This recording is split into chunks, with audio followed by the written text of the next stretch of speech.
Comment mieux comprendre, comment respecter et intégrer ton passé? C'est le but de l'épisode d'aujourd'hui que de répondre à cette question que je trouve absolument primordiale. Puisqu'une des compétences fort utiles dont nous disposons est cette espèce d'élan qu'on a de mourir pour avancer, de détruire pour reconstruire, de créer du chaos pour reconnecter à l'ordre, de créer de la survie pour trouver la vie. Mais je crois sincèrement qu'on peut le faire dans le respect de ce que nous étions et de toutes celles et ceux qui en sont là sur leur chemin. Et j'insiste sur ce dernier point puisque je suis témoin aujourd'hui sur les réseaux de cette tendance, je trouve, à dénigrer parfois violemment ce que nous étions, faisions ou avions avant pour valoriser ce que nous sommes, faisons, avons aujourd'hui. Et pire, je vois même certains ou certaines qui, pour donner du corps à leur discours de prétendus leaders, dénigrent celles et ceux qui en sont là où ils étaient il n'y a encore pas si longtemps finalement. Et à mes yeux, ce comportement est une marque d'irrespect, de déni et de rejet de soi, et donc qui ne va pas dans le sens du respect, de l'harmonie, de la paix et de l'amour de soi. Et toujours selon moi, cette voie n'est pas la plus appropriée à suivre pour pouvoir justement créer une vie dans laquelle on se sent à l'aise, serein, en sécurité.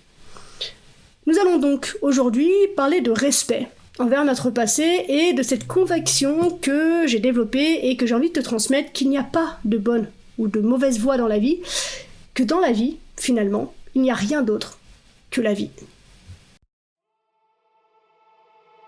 Bienvenue dans Bien avec soi, le podcast créé pour te permettre de faire la lumière sur tes zones d'ombre et donc de connaître, accepter et embrasser qui tu es dans ton entièreté. Ce voyage en toi que je te propose est la promesse de vivre une plénitude émotionnelle ineffable et la liberté absolue d'être qui tu es. Pour cela, je te parle de développement personnel, de coaching, de philosophie, de spiritualité, de résilience, de mindset et aussi de mes apprentissages. Je suis Marie Perron, coach spécialisée dans le shadow work et je suis absolument ravie de partager cette aventure avec toi. Trop souvent, à mon goût, à mes yeux, nous nous trouvons coincés dans le piège du regret, de la colère et du rejet envers notre passé. On se dit des phrases du type « si seulement j'avais fait cela différemment, si seulement j'avais eu des parents différents, pourquoi ai-je agi de cette façon, j'aurais dû dire ça, j'aurais dû faire ci, j'aurais dû faire ça comme ça, j'aurais dû dire ci comme ça ». Toutes ces phrases que l'on s'est tous et toutes dit au moins une fois dans nos vies, je pense, et qui ont cette fâcheuse tendance à nous écarter de la voie qui est simplement la nôtre, qui est naturellement la nôtre. Mais ce que nous devons comprendre, c'est que chaque décision, chaque expérience, chaque choix que nous avons fait dans le passé a contribué à façonner la personne que nous sommes aujourd'hui et à façonner la vie que nous expérimentons maintenant. Il n'y a en réalité ni faute, ni erreur. Imagine un instant que tu es en train de naviguer sur un grand océan. Chaque vague, qu'elle soit douce ou tumultueuse, chaque courant qu'il te pousse vers l'avant ou te tire vers l'arrière, tout cela fait partie de ton voyage. Eh bien, de la même façon, chaque expérience que tu vis, chaque défi que tu relèves, chaque victoire que tu remportes, tout cela fait partie intégrante de ton voyage de vie.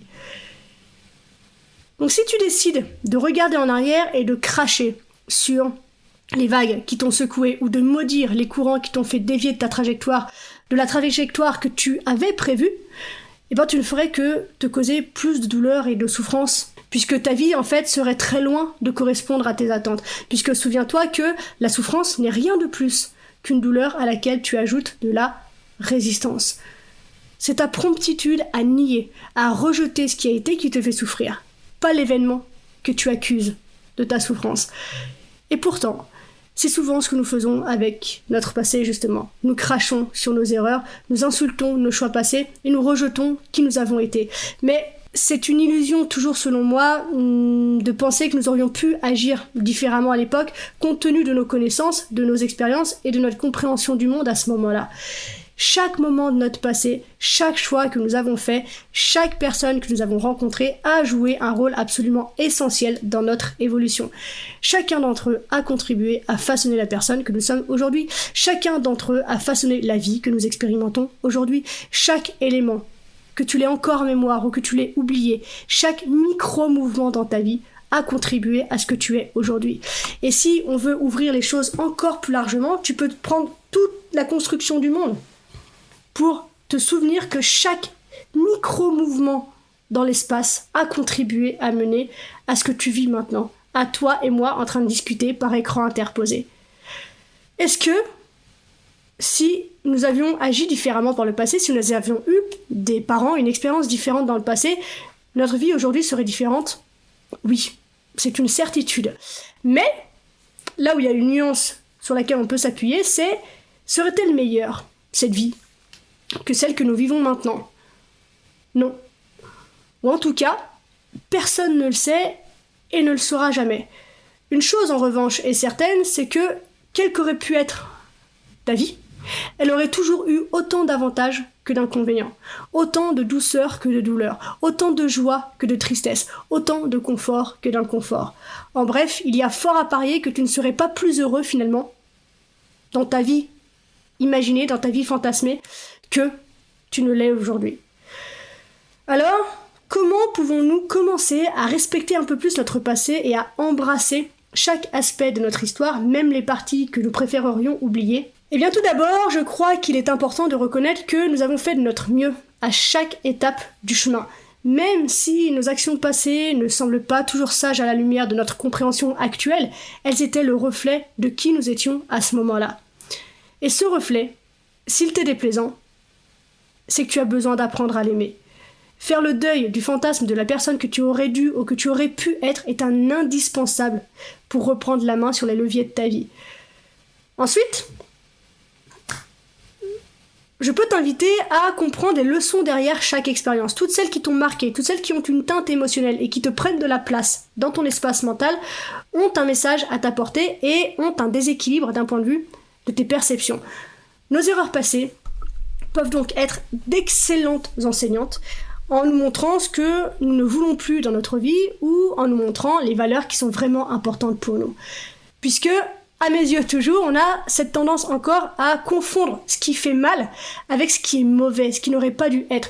Mais gardons à l'esprit que toute la partie sombre un peu de la vie que l'on met du côté du négatif fait partie de la vie, a sa place dans la vie. Et ce qui fait mal n'est pas nécessairement mauvais, bien au contraire. Mais avec cette tendance que nous avons à écarter le mal du bien, du bon, eh bien on se coupe de 50% de ce que la vie nous apporte et on se coupe de la foi que l'on peut avoir envers elle et de la perfection qu'elle nous propose de vivre quotidiennement, à chaque instant. Donc, prendre le temps de se poser sur ces événements qui prennent de la place dans notre esprit, qui nous convainc que si on n'avance pas, qu'on n'est pas la personne qu'on a décidé d'être, c'est à cause de ces événements-là, et de voir de quelle façon est-ce que eux aussi, malgré la douleur, malgré l'inconfort de ces moments-là, nourrissent nos valeurs hautes et ce qui est important pour nous. J'ai également envie de t'encourager à pratiquer la gratitude envers ton passé. Alors, je sais que la gratitude, aujourd'hui, c'est un terme qui est ultra galvaudé, qu'on utilise à tort et à travers, mais la vraie gratitude, la franche gratitude, le fait de rendre grâce à la vie, c'est un véritable pouvoir de transformation, ne serait-ce que sur tes neurotransmetteurs et donc sur la façon dont tu vibres la vie au quotidien. Donc, tout ce que tu vas pouvoir attirer, tout ce avec quoi tu vas pouvoir interagir dans ta vie au quotidien, que ce soit les gens, que ce soit les animaux, que ce soit les événements, que ce soit... qu'importe. Du fait que tu vibres cet état de gratitude, cet état de grâce envers la vie, va pouvoir tout changer pour toi. Et encore une fois, je sais que ça paraît extrêmement simple, et on a tendance à rejeter ce qui est simple parce que si c'était si simple, tout le monde le ferait. Mais c'est justement parce que c'est simple que personne ne le fait, et que pourtant ça a autant de pouvoir et de puissance. Donc je t'invite sincèrement à pratiquer la gratitude envers ton passé. Et paradoxalement, même si ça peut paraître simple, ça peut aussi sembler extrêmement difficile, surtout lorsqu'on a vécu des moments douloureux, difficiles, souffrants, qui ont encore justement cet espace mental et qui nous emprisonne en fait dans cette rumination constante. Même les moments difficiles comme ça, j'espère que tu l'as compris, je me répète, mais répéter c'est enseigner, même ces moments-là ont contribué à ta croissance et à ton développement. Pour grandir, nous avons besoin d'autant de challenges que de soutien. C'est un indispensable. Et comme je l'ai déjà mentionné un petit peu plus tôt aujourd'hui, chaque vie, chaque instant, chaque événement, chaque élément, chaque micro-mouvement recèle autant d'avantages que d'inconvénients. Nous avons donc besoin d'autant de soutien que de challenge pour assurer notre croissance. Et pour percevoir et intégrer cet équilibre, nous avons besoin de changer le regard que nous posons sur ces événements. Nous avons besoin d'accepter que ce que nous gardons en mémoire est incomplet. Nous avons aussi besoin de faire le deuil, encore une fois, de l'histoire que nous racontons à notre égard, que ce soit vis-à-vis de nous ou que ce soit vis-à-vis de l'extérieur. Nous avons besoin de faire le deuil du fantasme, 1, de notre partie victime, 2, de notre partie héros. Parce que c'est une paire avec laquelle on joue tous les jours, à chaque instant, puisque chaque difficulté fait à la fois de toi une victime et un héros. Donc faire le deuil de ces éléments-là, faire le deuil de ce que tu aurais dû, de ce que tu penses que tu aurais dû ou aurais pu faire, être, avoir, etc. Faire le deuil de tout ce qui n'est pas ta vie pour enfin expérimenter ce qu'est ta vie et avoir de la reconnaissance pour ça et de pouvoir enfin te rendre compte à quel point chaque pas que tu as fait sur ton chemin était équilibré, chaque pas que tu as fait sur ton chemin était juste, chaque pas que tu as fait sur ton chemin était parfait. Et ce n'est pas parce qu'il était maladroit, c'est pas parce qu'il a résulté sur une erreur, c'est pas parce qu'il a résulté sur un résultat que tu n'attendais pas, qui était différent de ce que tu voulais, qu'il est faux, qu'il est mauvais, qu'il est loin de ton chemin. Chaque pas que tu fais dans ta vie est nécessairement sur ton chemin. Il n'y a pas d'autre chemin possible que ton chemin. Donc, si aujourd'hui ton chemin ne te plaît pas, c'est pas un problème de vie, c'est pas un problème de chemin, c'est un problème de regard, c'est un problème de perception. Et donc, si ton chemin aujourd'hui ne te plaît pas, tu n'as pas besoin de te transformer, tu n'as pas besoin de trouver ta voie, tu n'as pas besoin de te réorienter, tu as besoin d'apprendre à aimer le chemin sur lequel tu marches. Enfin, rappelons-nous aussi souvent que possible que la vie est fluide, en constante évolution. Ce que nous étions hier n'est pas ce que nous sommes aujourd'hui, et ce que nous sommes aujourd'hui n'est évidemment pas ce que nous serons demain. Chaque moment est une opportunité de recommencer, de créer une nouvelle réalité pour soi-même. Chaque instant de notre passé est précieux puisqu'il a contribué à créer la personne extraordinaire que nous sommes aujourd'hui. Chaque expérience, chaque choix, chaque personne que nous avons rencontrée fait partie intégrante de notre histoire. Et c'est une histoire qui mérite d'être célébrée et respectée. Et si tu croises une personne qui a les pensées, les croyances, les idées, les stratégies, la méconnaissance que tu avais par le passé, au lieu de la pointer du doigt, de te moquer d'elle, ce qui entre nous est un excellent indicateur de ce que tu as encore besoin d'apprendre à aimer en toi, offre-lui plutôt tout l'amour que ce chemin qui vous sépare t'a justement permis de développer et de ressentir. Tu connais ce chemin sur lequel cette personne marche et tu sais à quel point il est parfait pour elle aussi. Et tu vois ça, par exemple, en tant que coach, c'est un super pouvoir puisque lorsque j'ai une personne qui arrive avec une problématique qui parfois peut être lourde, telle que des agressions, des viols, de la maltraitance, ce genre de choses, évidemment je reçois sa douleur et sa souffrance, mais je vois aussi le potentiel qu'il y a derrière. Et ça me met en joie de voir ce que cette personne peut développer à partir de la matière première qu'elle apporte. Donc, toi aussi, dans tes actes de compassion et d'empathie, je t'invite sincèrement à développer ce pouvoir, ce muscle, cette acuité de voir que derrière cette douleur que la personne te rapporte, il y a un potentiel de joie, de réussite, de bonheur à la hauteur de la douleur qui a été. Et donc, de pouvoir vibrer ce truc-là lorsque tu accompagnes, lorsque tu reçois le témoignage de l'autre, c'est bien plus intéressant, bien plus sécurisant, bien plus confiant que si tu vibres à la même hauteur que cette personne-là et donc que tu restes avec elle dans cette énergie de victime, de douleur, de souffrance et de ce que la vie aurait pu être. Donc, cher toi qui m'écoutes, je t'invite aujourd'hui à prendre un moment pour réfléchir à ton propre passé. Peut-être y a-t-il des aspects que tu as du mal à aimer pleinement aujourd'hui, mais rappelle-toi que chaque chapitre de ton histoire a sa propre beauté, a sa propre signification. Et en embrassant ton passé, en respectant chaque choix que tu as fait, en comprenant que chaque expérience était une étape nécessaire, incontournable sur ton chemin, tu peux commencer à vivre une vie plus épanouissante, plus authentique et plus pleine de gratitude.